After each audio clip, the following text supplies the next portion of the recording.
The morning air hung thick with the scent of pine and decay as Sarah Chen adjusted her hiking boots on the rocky outcrop. It was October 15th, 2018, and she and her three companions had been walking the Northwoods Trail for nearly 6 hours, their breath visible in the crisp autumn air. What started as a weekend escape from Milwaukee had become something else entirely when they took a wrong turn near the Michigan-Wisconsin border. "This isn't on the map," muttered Jake, their unofficial navigator, squinting at his phone screen where no signal bars flickered. The forest around them seemed to press closer with each step, ancient oaks and maples creating a canopy so dense that even midday felt like dusk. Sarah was the first to see it, a glint of metal caught between the gnarled roots of a massive birch tree. She knelt down, brushing away 20 years of accumulated leaves and moss, her fingers closing around something cold and familiar.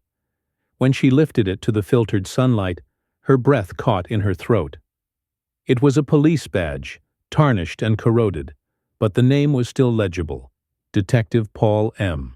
Whitaker, Chicago Police Department, Shield number 1847. For 20 years, no one knew what happened to Detective Paul Whitaker, until one afternoon, a lost badge surfaced in the woods, and the case came roaring back. The badge Sarah held in her trembling hands belonged to a man who had vanished on September 23, 1998, during what his family would later learn was an unauthorized investigation into one of the most disturbing cases of his career. Paul Whitaker wasn't just any detective. He was a man who had dedicated his life to hunting predators, specifically those who trafficked in human misery. In the weeks that followed Sarah's discovery, the story that emerged would shake the foundations of trust in institutions meant to protect the innocent. It would reveal a web of corruption so deep that some believed it reached the highest levels of law enforcement. And at its center was a detective who had paid the ultimate price for getting too close to the truth. Paul Michael Whitaker was born on a snowy February morning in 1952 in a small row house on Chicago's South Side. His father, Thomas, worked double shifts at the steel mill, his hands permanently stained with rust and calluses.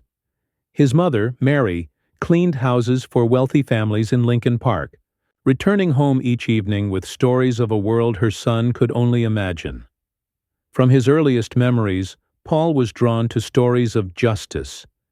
He devoured detective novels, watched police procedurals on their small black-and-white television, and dreamed of a career where he could make a difference. His childhood wasn't easy. The neighborhood was rough, money was tight, and his father's drinking grew worse with each passing year. But Paul found refuge in his studies and in the unwavering belief that there was a clear line between right and wrong. He joined the Chicago Police Department in 1974, straight out of college with a degree in criminal justice.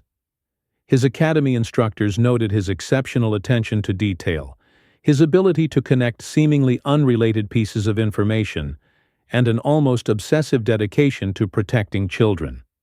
While other recruits joked about easy desk jobs and comfortable retirements, Paul spoke passionately about dismantling organized crime and stopping predators. By 1985, he had earned his detective shield and was assigned to the Special Crimes Unit.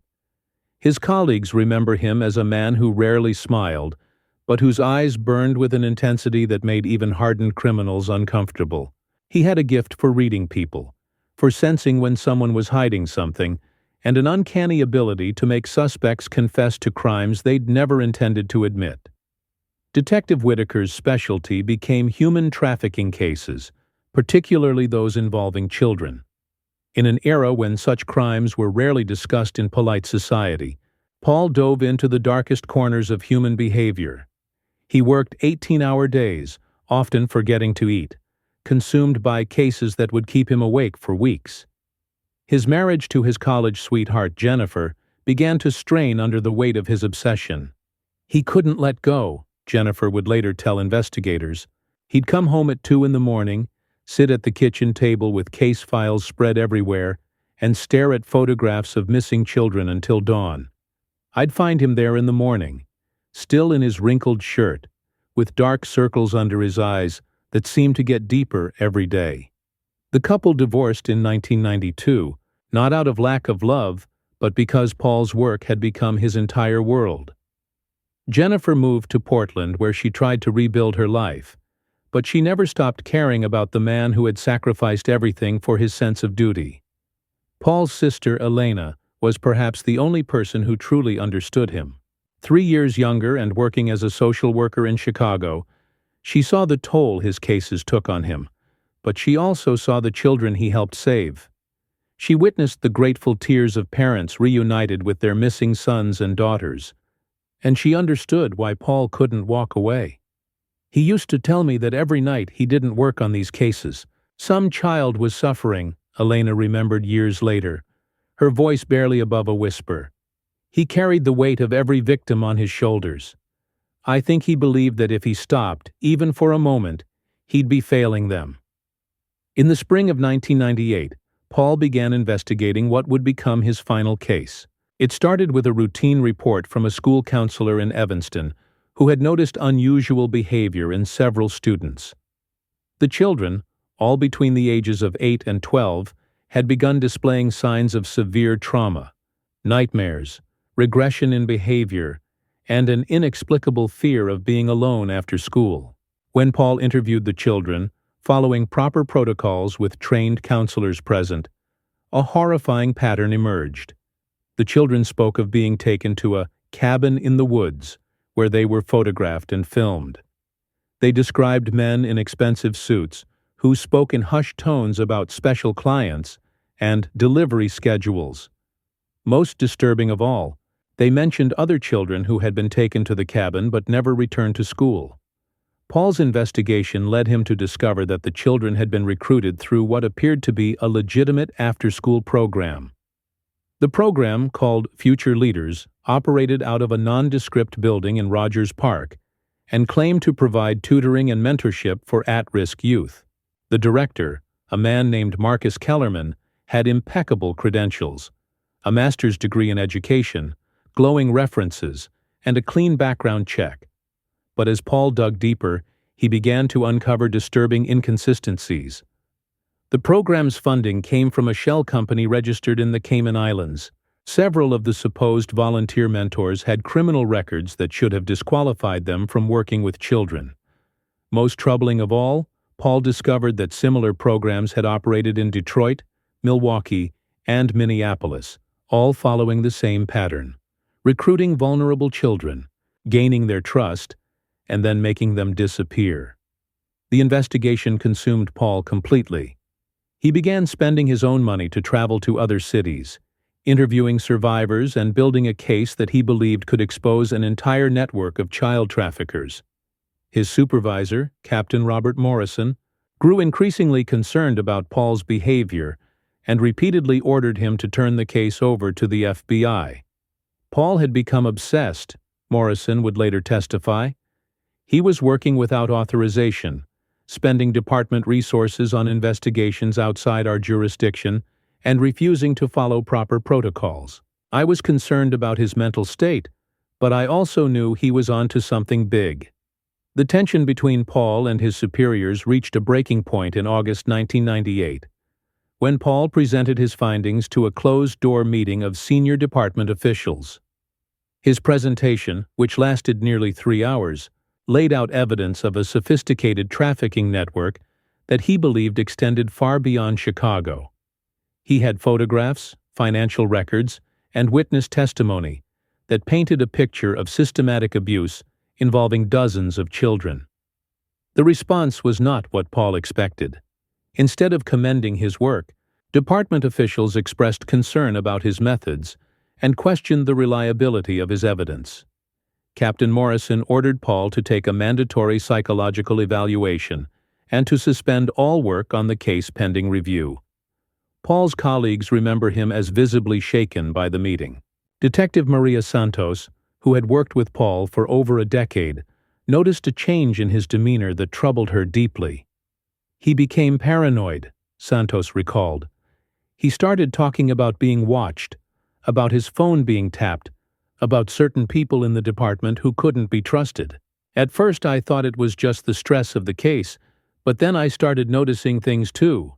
Unmarked cars parked outside his apartment. Phone calls that ended abruptly when I entered his office. I began to wonder if Paul's paranoia was actually justified. The psychological evaluation, conducted by Dr. Margaret Chen, a department-approved psychiatrist, found Paul to be under severe stress but mentally competent. Her report noted his exceptional dedication to his work and deep empathy for victims, but also warned that his emotional investment in the case had reached potentially unhealthy levels. Dr.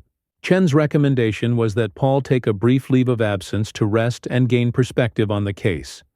She also suggested that he consider working with a partner who could provide emotional support and help him maintain objectivity. Paul agreed to the leave, but privately, he had no intention of abandoning his investigation. He had become convinced that the trafficking network was protected by powerful individuals who had infiltrated law enforcement. In his mind, taking a step back would only give the perpetrators time to cover their tracks and move their operations. On September 15, 1998, Paul received a phone call that would change everything. The caller, who identified himself only as David, claimed to be a former member of the trafficking ring who wanted to help expose the network. David told Paul that he had been trying to escape the organization for months and that he had evidence that could bring down the entire operation. He said he had photographs, financial records, and the names of high-level officials who were involved. Elena remembered Paul telling her during their last conversation. He claimed to know the location of the main hub, a cabin in the woods near the Michigan-Wisconsin border where children were being held. Paul was convinced this was the break he'd been waiting for. David agreed to meet Paul at a location of Paul's choosing, but he insisted on one condition. Paul had to come alone. He claimed that the network had informants throughout law enforcement and that involving other officers would only put the children at greater risk. Paul should have recognized the danger signs. His training had taught him never to meet an unknown informant alone, especially in a case involving organized crime. But his desperation to save the children and his growing distrust of his own department clouded his judgment. On September 20th, Paul called Elena to tell her about the meeting. She would later describe this conversation as the most unsettling of her life. He sounded different, she remembered. His voice was strained, like he was forcing himself to sound calm, but I could hear the fear underneath. He told me he was going to take a few days off to clear his head, but I knew he was lying. He'd never taken time off for anything in his entire career. Paul's final words to his sister would haunt her for the next 20 years. "If anything happens to me, Elena, tell them to check the cabin. Tell them to look for the children." When Elena pressed him for more details, which cabin, where, who were they, Paul became evasive. He assured her that he was just being cautious, that he was probably overthinking the situation, but that he wanted her to know just in case. "I should have called the police right then," Elena would later say, tears streaming down her face. "I should have driven to his apartment and physically stopped him from leaving. But I convinced myself that he knew what he was doing, that he was a trained detective who could handle himself. I'll never forgive myself for not acting on my instincts." The next morning, September 21st, Paul called in sick to work, claiming he had caught a flu bug and needed a few days to recover. He had never called in sick during his entire career with the department, a fact that several colleagues noted but no one acted upon. Paul spent the day preparing for his journey north. He withdrew $2,000 in cash from his savings account, packed a small bag with a few changes of clothes, and loaded his service weapon with a full magazine. He also made photocopies of all his case files, which he sealed in an envelope and mailed to Elena with a note that read, "Insurance policy. Don't open unless you don't hear from me for a week." That evening, Paul made one final call to his ex-wife, Jennifer, in Portland. The conversation was brief, but Jennifer would later remember it as deeply troubling. "He sounded like he was saying goodbye," she recalled. "He told me that he was sorry for how things had ended between us, that he hoped I could find happiness with someone else." When I asked him what was wrong, he just said he was working on something important and that he needed to see it through. His voice was so sad, so resigned. I begged him to tell me what was happening, but he just said he loved me and hung up. On September 22nd, Paul drove north in his unmarked police car, a dark blue 1996 Ford Crown Victoria. He followed Interstate 94 toward Michigan, then turned north on smaller highways that wound through increasingly remote forest land. His destination was a small motel called the Pineview Lodge, located just outside the town of Ironwood, Michigan, near the Wisconsin border. The motel was the kind of place that asked no questions and accepted cash payments. The owner, a weathered man named Dale Morrison, later described Paul as nervous but polite when he checked in around 6 p.m. Paul paid for 3 nights in advance and requested a room at the back of the property, away from the highway noise. According to Morrison, Paul made several phone calls from the motel room throughout the evening. The calls were brief, and Paul kept his voice low, but Morrison could hear the urgency in his tone. Around 10 p.m., Paul left the motel on foot and didn't return until after midnight. He looked different when he came back, Morrison remembered. More confident, like he'd gotten some kind of confirmation about something. He nodded to me when he passed the office, but there was something in his eyes that made me uncomfortable, like he was seeing things the rest of us couldn't see. The next morning, September 23rd, Paul left the motel early, around 7 a.m. He told Morrison he was going for a drive to clear his head and would be back by evening. He never returned.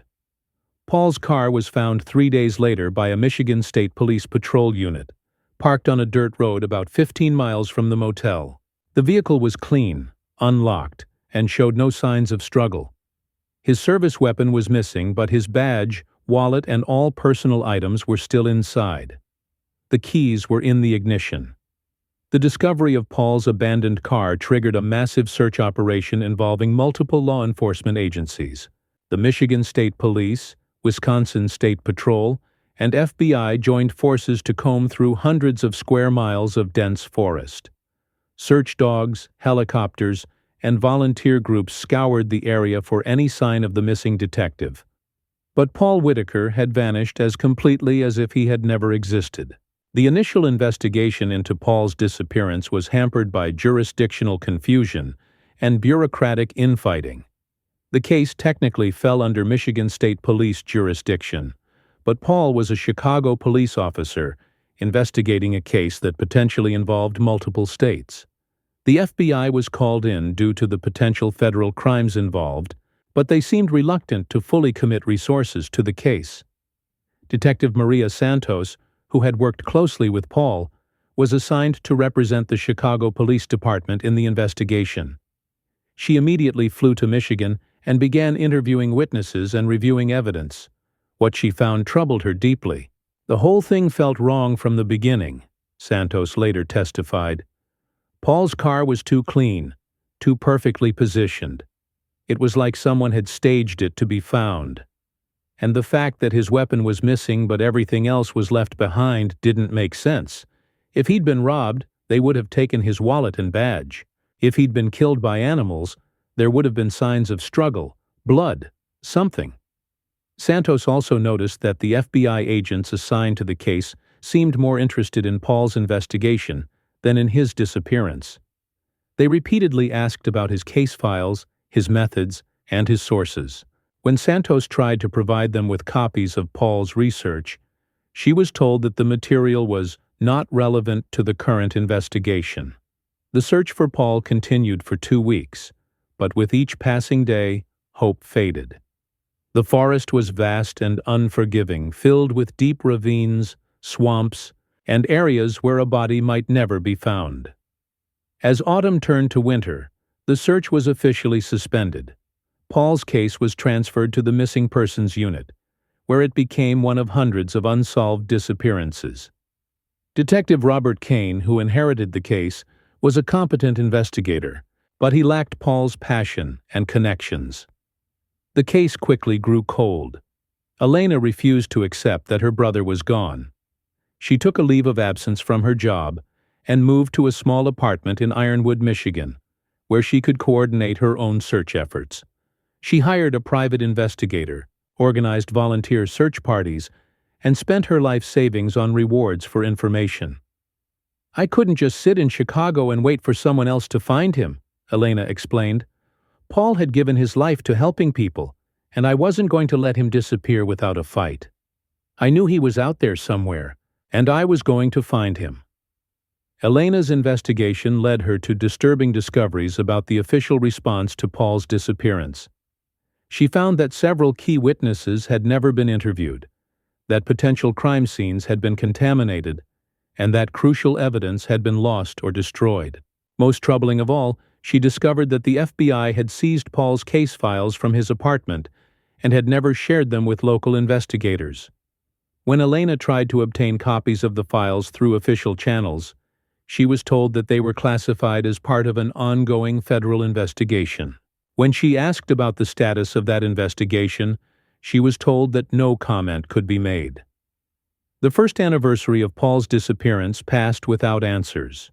Elena held a memorial service at a small church in Ironwood, attended by a handful of Paul's colleagues and the few local residents who had joined the search efforts.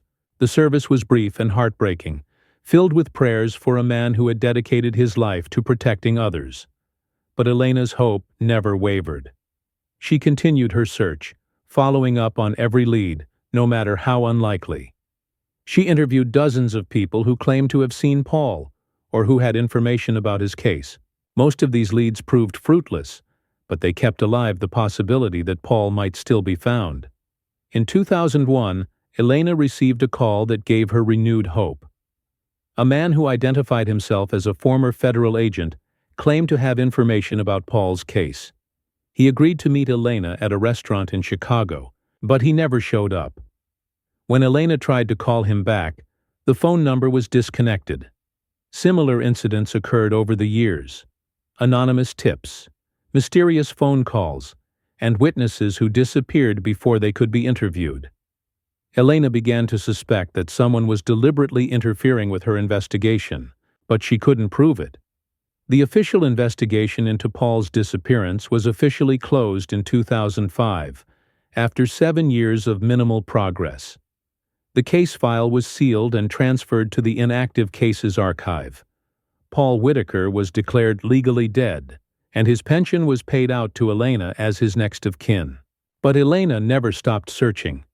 She converted her small apartment into a makeshift command center, with maps of the forest, photographs of potential witnesses, and boxes of evidence that she had collected over the years.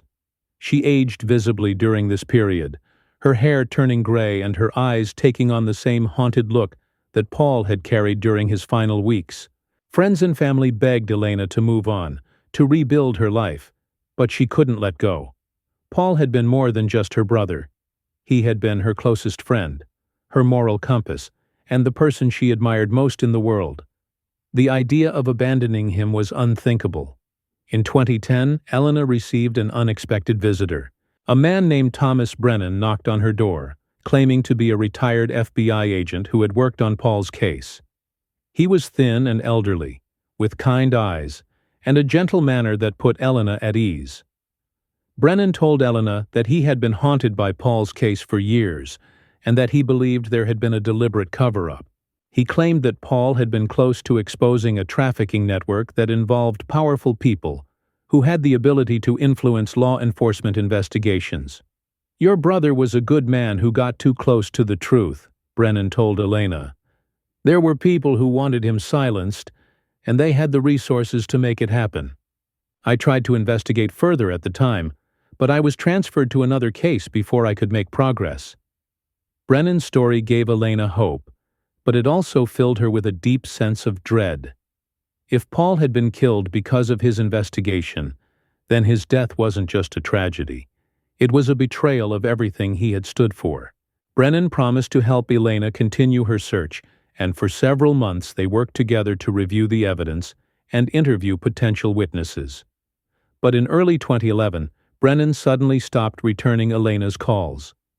When she went to his apartment, She found that he had moved out without leaving a forwarding address. Elena would later learn that Thomas Brennan had never worked for the FBI. His real name was Timothy Brooks, and he was a retired insurance investigator who had become obsessed with unsolved cases. His story about Paul's investigation was based on speculation and conspiracy theories, not facts. The discovery of Brennan's deception was devastating to Elena.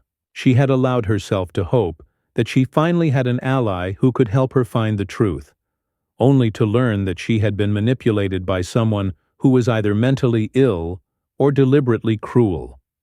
The incident marked a turning point in Elena's search. She realized that her obsession with finding Paul had begun to consume her life in the same way that Paul's work had consumed his. She was repeating his mistakes, sacrificing her health and relationships in pursuit of an impossible goal. In 2012, Elena made the difficult decision to scale back her search efforts.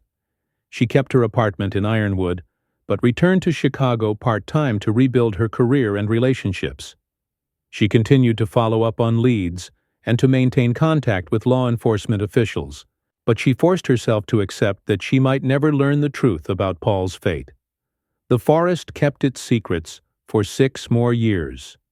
Seasons changed, trees grew and died, and the wilderness slowly reclaimed any evidence that might have remained of Paul's final days. Hunters and hikers occasionally reported finding items of clothing or personal effects, but none of them proved to be connected to Paul's case. Elena aged during these years, her hope slowly fading but never entirely extinguished. She celebrated birthdays and holidays with friends, returned to work as a social worker, and even began dating again. But part of her remained frozen in September 1998, waiting for news that would never come. Until October 15, 2018, when Sarah Chen found a corroded badge in the forest floor. The discovery of Paul's badge sent shockwaves through the law enforcement community. Within hours of Sarah's call to local authorities, the forest was swarming with investigators, crime scene technicians, and search teams. The badge was carefully photographed, measured, and collected as evidence before being rushed to the FBI laboratory in Chicago for analysis. Elena received the call at 3:47 a.m. on October 16th. She was jolted awake by the ringing of her phone, her heart immediately racing with the familiar mixture of hope and dread that had defined her life for 20 years. "Ms. Whitaker, this is Detective Rachel Martinez with the Iron County Sheriff's Department.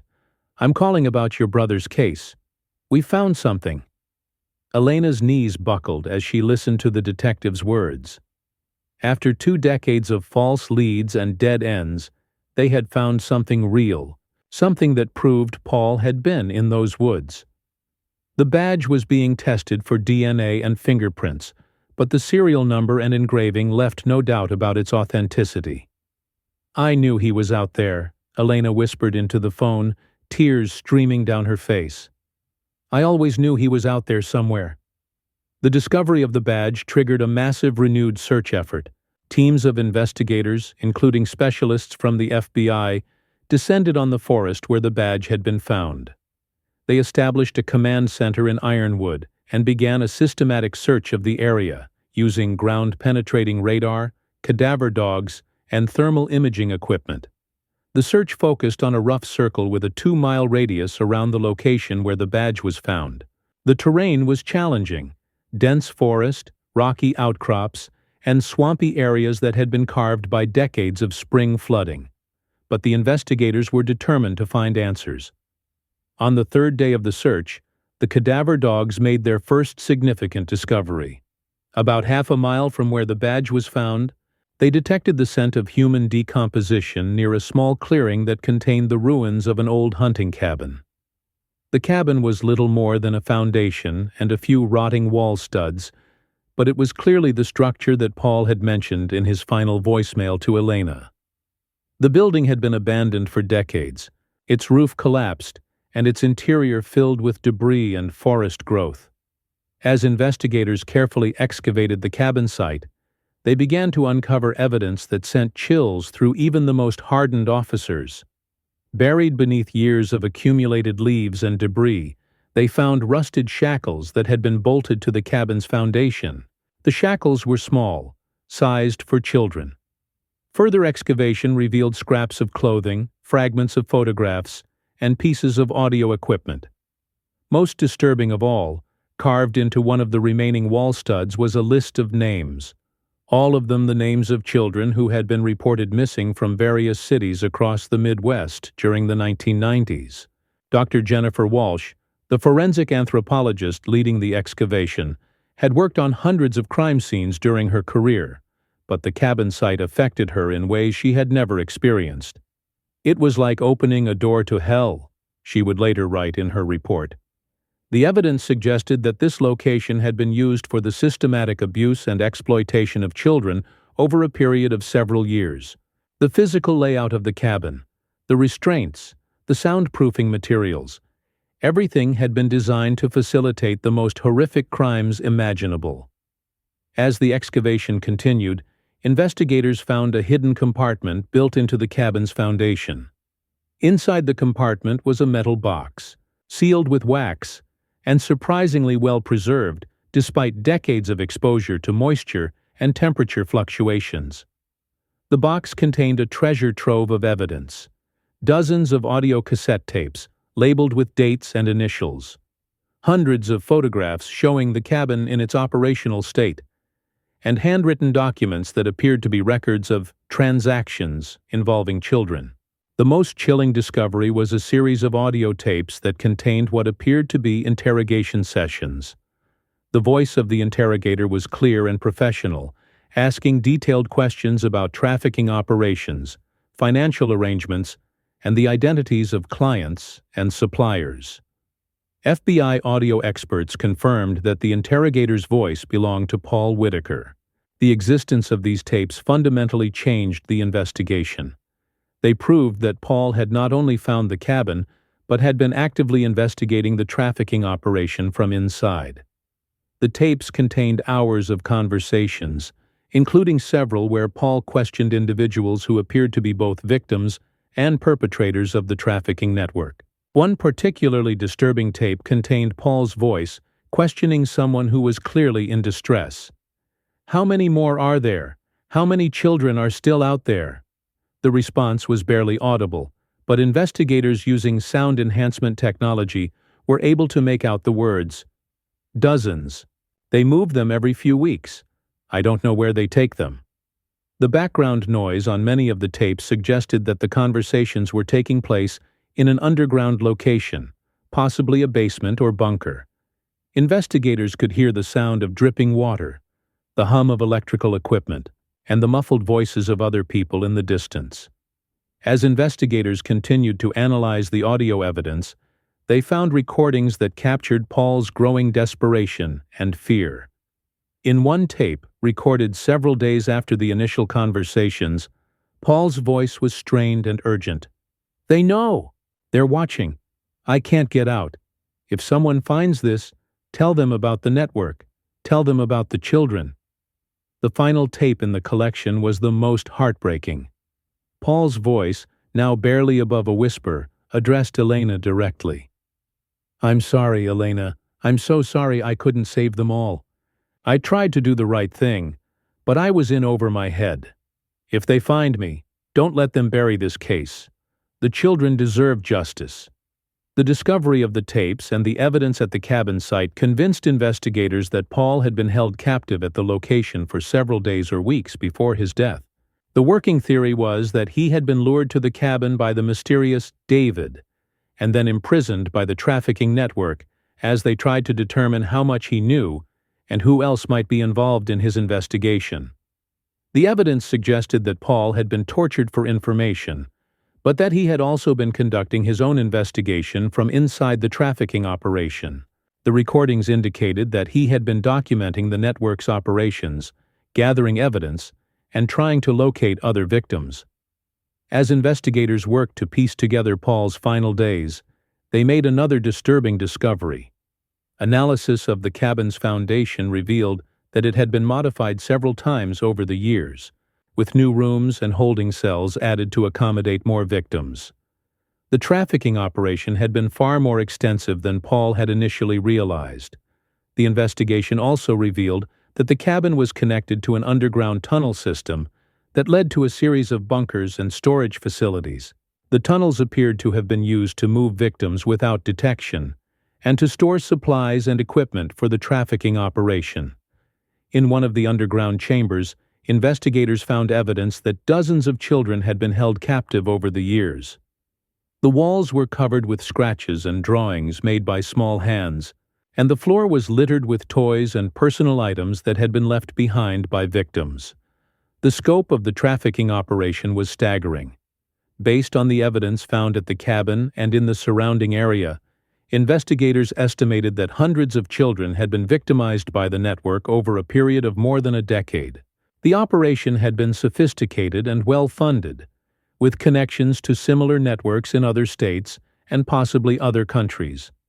As the investigation progressed, it became clear that the trafficking network had been protected by individuals within law enforcement and government agencies.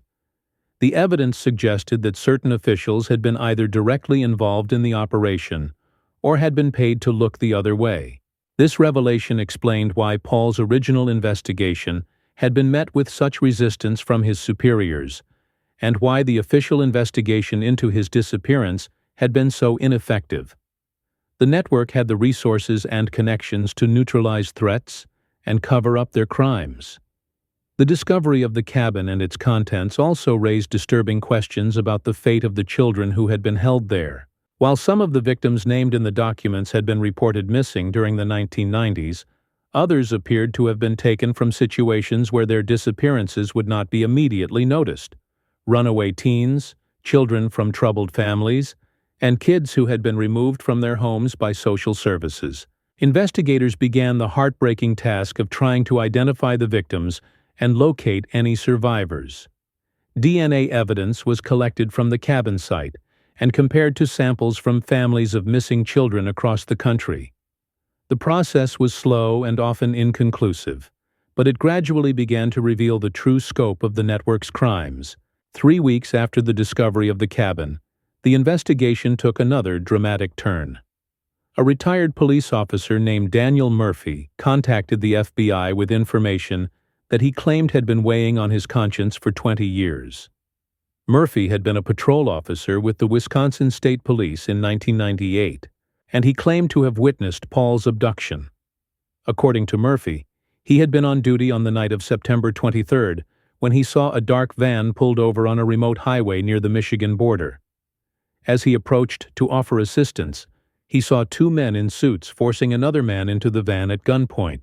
Murphy claimed that he had recognized the victim as Paul Whitaker, whose photograph had been circulated to law enforcement agencies across the region. But before he could intervene, one of the men approached his patrol car and showed him a federal badge, telling him that they were conducting a classified operation and that he needed to leave the area immediately. "I knew something was wrong," Murphy told investigators. "These guys weren't federal agents. They were too nervous, too aggressive. But I was a young officer, and I was intimidated.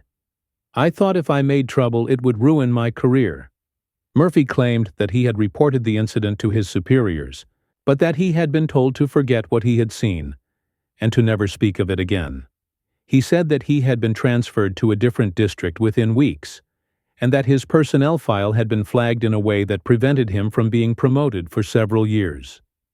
The retired officer's story was impossible to verify after 20 years, but it provided a possible explanation for how Paul had been captured and transported to the cabin. It also suggested that his abduction had been carried out by individuals with enough authority to intimidate local law enforcement.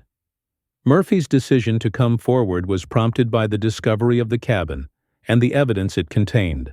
He told investigators that he had been haunted by his failure to act for 2 decades, and that he could no longer remain silent.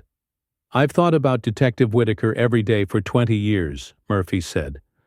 "I've wondered what would have happened if I had been braver, if I had trusted my instincts instead of following orders. Maybe those children would have been saved. Maybe Paul would still be alive." The investigation into Murphy's claims led to a review of Wisconsin State Police records from 1998.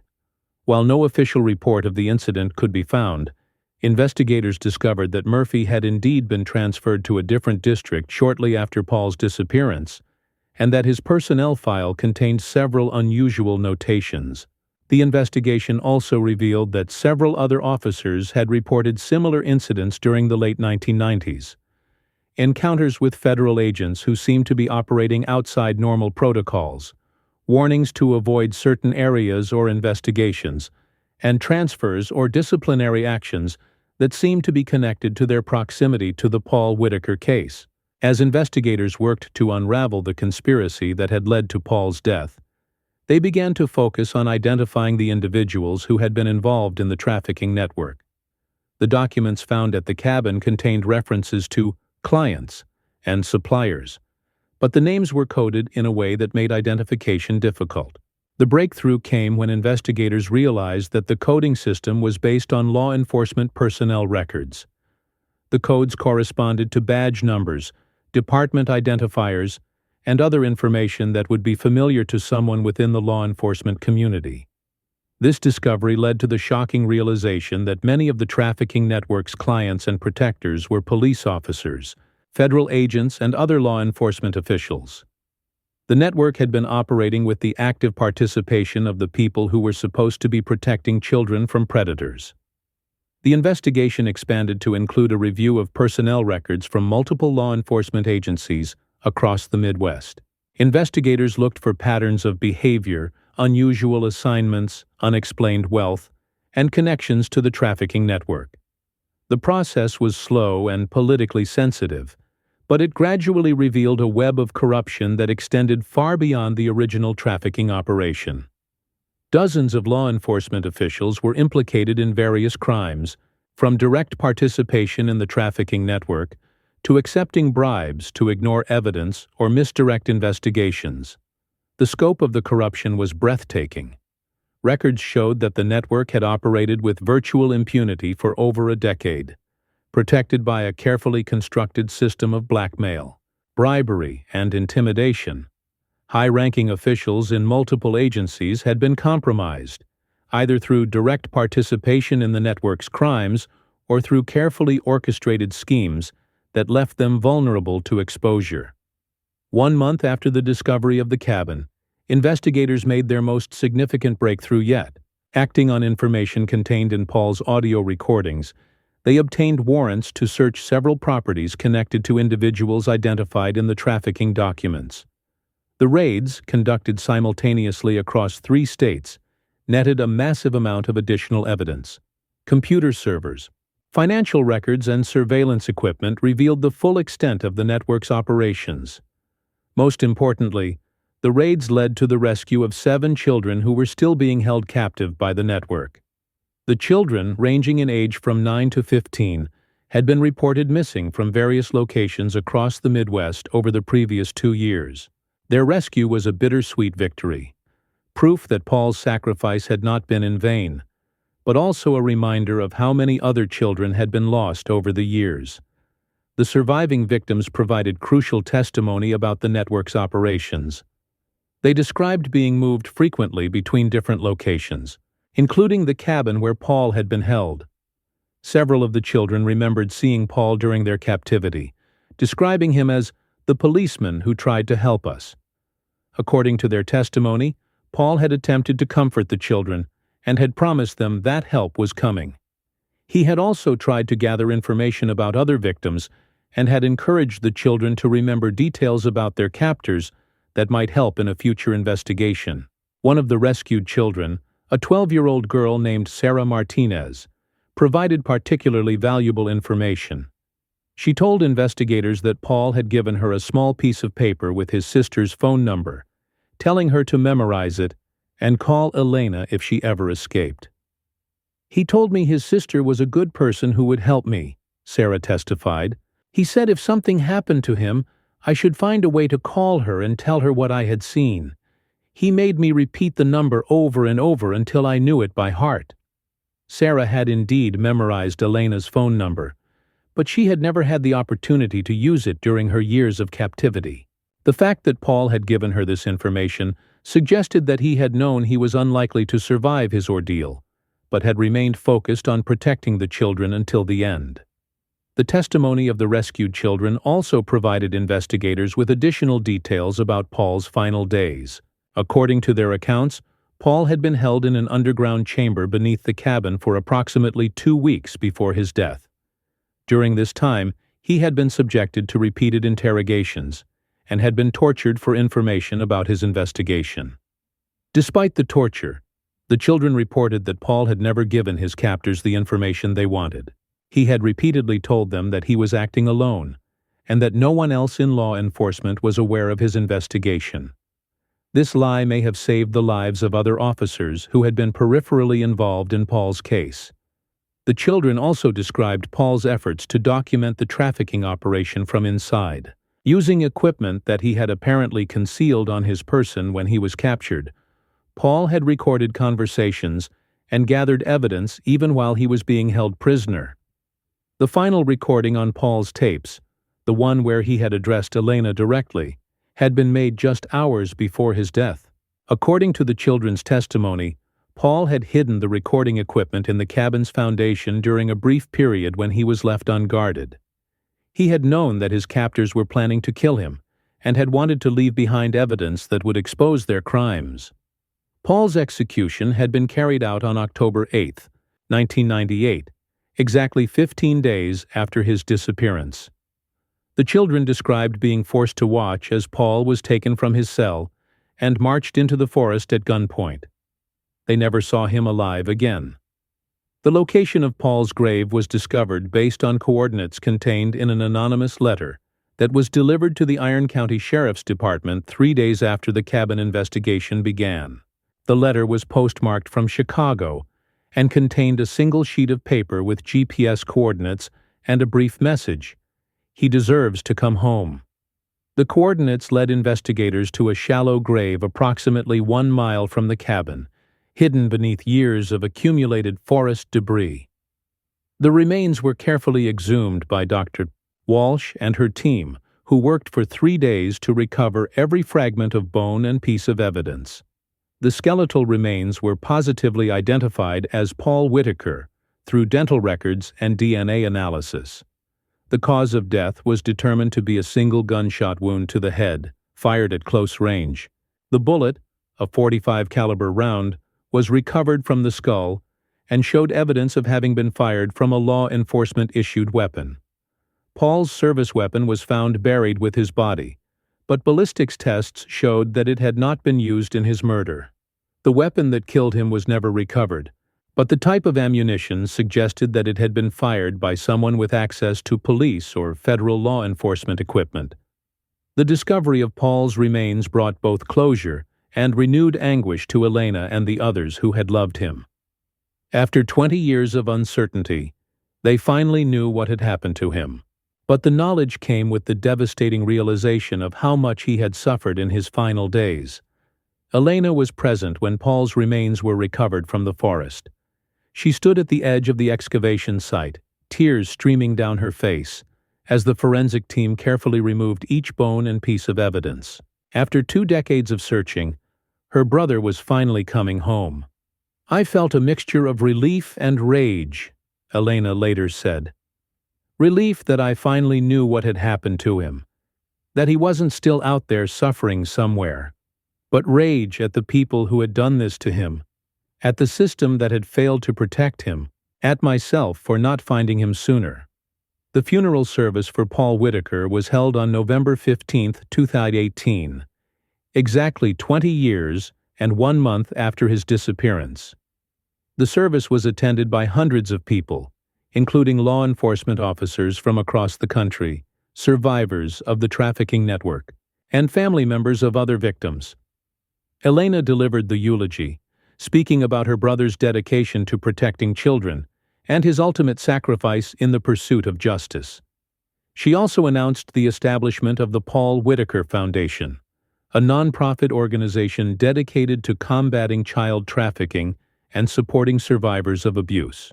Paul believed that every child deserved protection, Elena said. He gave his life for that belief, and we honor his memory by continuing his work. As long as there are children who need protection, Paul's mission will continue. The investigation into the trafficking network continued for several more months, ultimately resulting in the arrests of 47 individuals across 6 states. The charges ranged from child trafficking and sexual abuse to conspiracy, racketeering, and murder. Several high-ranking law enforcement officials were among those arrested, including a federal agent who had been involved in the initial investigation into Paul's disappearance. The trials that followed were complex and highly publicized. The prosecution team, led by federal attorneys from the Department of Justice, worked to untangle 2 decades of criminal activity and corruption. The evidence collected from the cabin and other locations filled hundreds of boxes and included thousands of hours of audio and video recordings. The defendants' legal strategies varied widely. Some pleaded guilty in exchange for reduced sentences and cooperation with ongoing investigations. Others maintained their innocence and claimed that they had been framed or coerced into participation. A few attempted to argue that they had been victims themselves, forced to participate in the network's crimes under threat of violence. The most significant trial was that of Marcus Kellerman, the director of the Future Leaders program, who had been identified as one of the network's key organizers.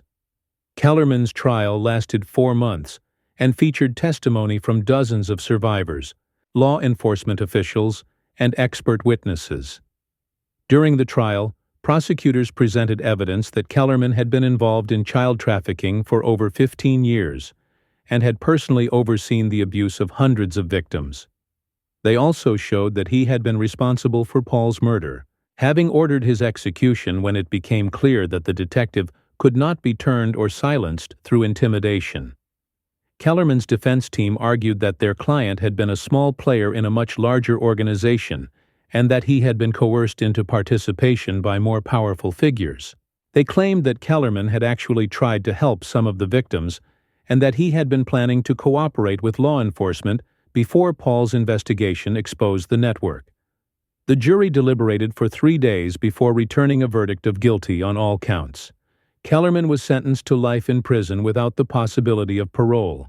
Similar sentences were handed down to several other key figures in the network, while lower-level participants received terms ranging from 15 to 40 years.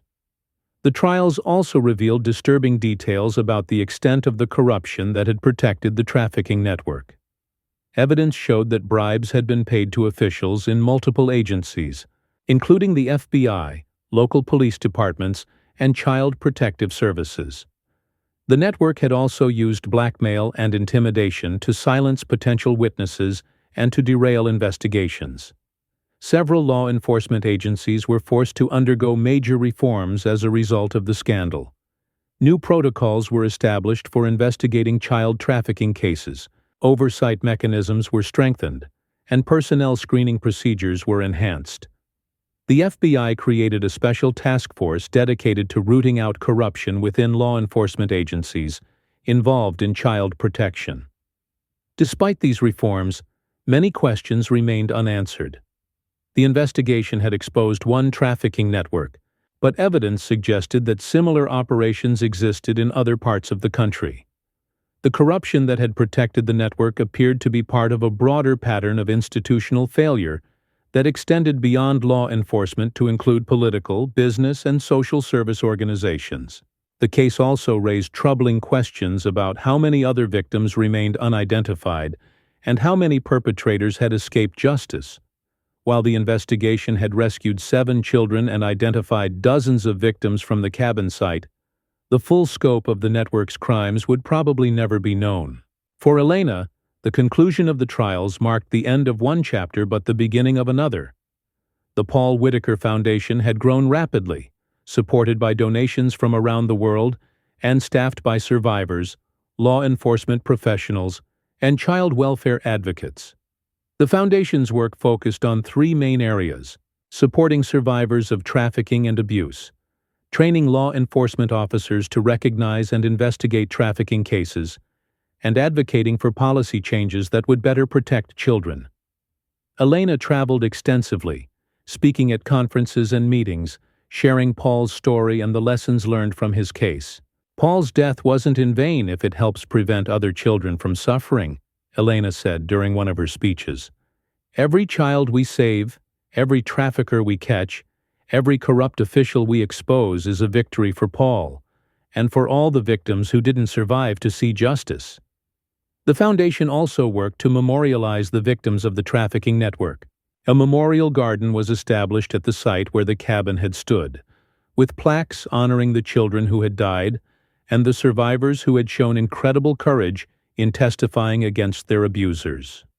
The garden became a place of pilgrimage for families of missing children, survivors of abuse, and law enforcement officers who were inspired by Paul's example. Visitors often left flowers, toys, and personal items at the memorial, creating a powerful reminder of the human cost of trafficking and the importance of continuing the fight against these crimes. In 2020, 2 years after the discovery of Paul's remains, Elena received an unexpected visitor at her Chicago office. A young woman named Sarah Martinez, the same Sarah who had been rescued from the trafficking network and who had memorized Elena's phone number at Paul's urging, had graduated from college and was applying to law school. Sarah wanted to thank Elena personally for the work the foundation was doing and to share how Paul's kindness during her captivity had given her hope during the darkest period of her life. She also wanted to announce her intention to become a prosecutor specializing in trafficking cases. "Your brother saved my life," Sarah told Elena. "Not just by helping to expose the network, but by showing me that there were good people in the world who would fight for children like me. I want to spend my life doing the same thing he did, protecting children and bringing traffickers to justice." The meeting between Elena and Sarah was emotional for both women. For Elena, it represented tangible proof that Paul's sacrifice had made a difference. For Sarah, it was an opportunity to honor the memory of the man who had risked everything to protect her and the other children in that underground prison. Sarah's decision to enter law enforcement was not unique among the survivors of the trafficking network. Several other rescued children had gone on to careers in law enforcement, social work, and victim advocacy. Their shared experience had created a bond among them and a determination to ensure that other children would not suffer as they had. The ripple effects of Paul's investigation continued to spread years after his death. The techniques developed during the investigation of his case were adopted by law enforcement agencies around the world. The evidence collection methods, the approach to survivor interviews, and the strategies for uncovering corruption became models for other trafficking investigations. Academic researchers studied the case extensively, using it to better understand how trafficking networks operate and how they can be disrupted.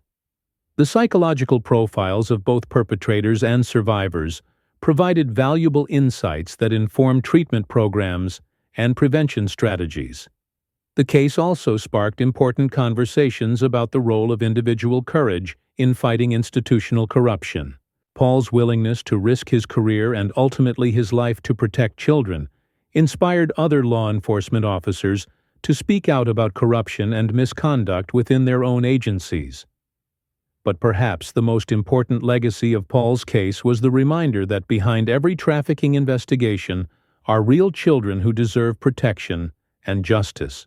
The statistics and case files could be overwhelming, but Paul's story humanized the issue and showed that individual actions could make a difference. In 2023, 5 years after the discovery of Paul's badge in the forest, Elena published a book about her brother's life and death. The detective's last case became a bestseller and was adapted into a documentary film that won several awards and brought even more attention to the issue of child trafficking. The book and film helped to raise additional funds for the Paul Whitaker Foundation and inspired a new generation of advocates and law enforcement professionals. Elena used her platform to continue pushing for reforms and to support survivors of trafficking around the world. During the book tour, Elena often visited the forest where Paul's badge had been found. She would walk the same trails that Sarah Chen and her hiking companions had followed, standing in the spot where a simple piece of corroded metal had finally brought her brother home. The forest had changed in the years since Paul's discovery.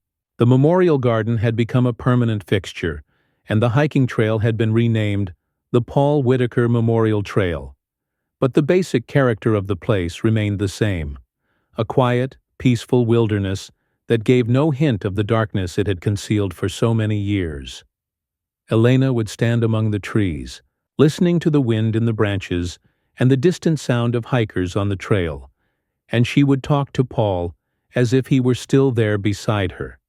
She would tell him about the children who had been saved, the traffickers who had been convicted, and the reforms that had been implemented because of his sacrifice. "We kept our promise, Paul," she would whisper into the forest silence. "We didn't let them bury the case. We made sure the children got justice." The final chapter of Paul's story was written not in the forest where he died, but in the lives of the people he had saved and inspired.